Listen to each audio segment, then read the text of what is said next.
Yes, my people, we are back again with another video as per the last one, obviously. So this is just another market recap on the trades we took today. We did cash in quite a bit of profit, which I'll show you now real quickly on my phone because it's easier. What we made today, if you can see that, that's going to be so fucking annoying. Which is 1119.20, so £1,119.20. Okay. Yeah, that's what we made today. Simple breakdown as to the trade we took, so I'll get into that now. Cool. So on the hourly time frame, what I had, obviously these purple lines are all my draws in liquidity for myself. So we've got Asia session, London session, New York session. What I usually look is New York session to open and either take London session lows or London session highs, depending on the direction of the market overall. Hopefully they're in line or is in line, either the Nasdaq and ES, them two are both in line with each other.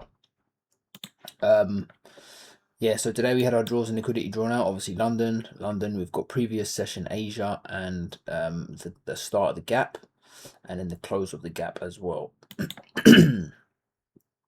So yeah, we dropped down on a 5-minute time frame. Market opened.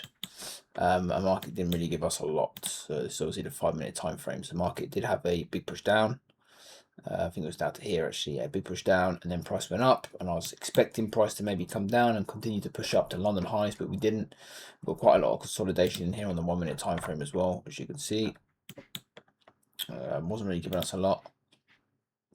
Same here as well. Wasn't really giving us a lot. It wasn't giving us entries with inside here for my model, so we didn't get in. We did miss this trade here, unfortunately, which was our entry that we missed. Not for a long, for a short.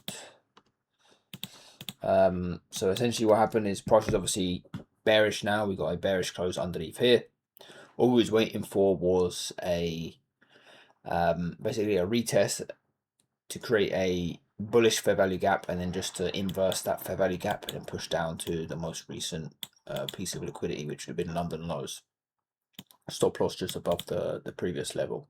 Unfortunately, we missed this trade, which would have been amazing, but is what it is. Sometimes we miss trades. Wasn't paying attention as much as I should have, but this was the gap. We inversed the gap, then we pushed to the downside. We did have this gap here as well, bearish one. If we inverse this, I'll probably be then looking for a push up, push back down, and then a push back up again to New York session highs or even London session highs, but we didn't. Price did push down. We stopped here, so this is the only reason why we got in onto this trade here, is because we didn't take out London session lows and we created equal lows. So I'm expecting price to come down. I want to take out these levels at some point, but we did get a big push back up, which is great. We created a bullish fair value gap just here, so my idea was to get in after the break of this fair value gap. Here for some reason we didn't close, but on my trade of 8, which is obviously closer to the time stamp, we did close bearish underneath here. So we got in on the 1-minute time frame, and price then obviously dumped.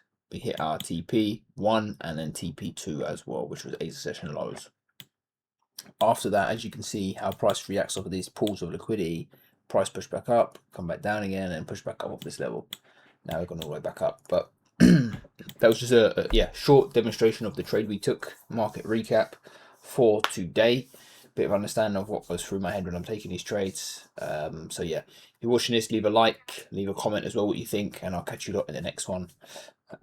Maybe next week, depending on how we're feeling for the rest of the week with these trades. So I'll catch you lot in the next one. Peace.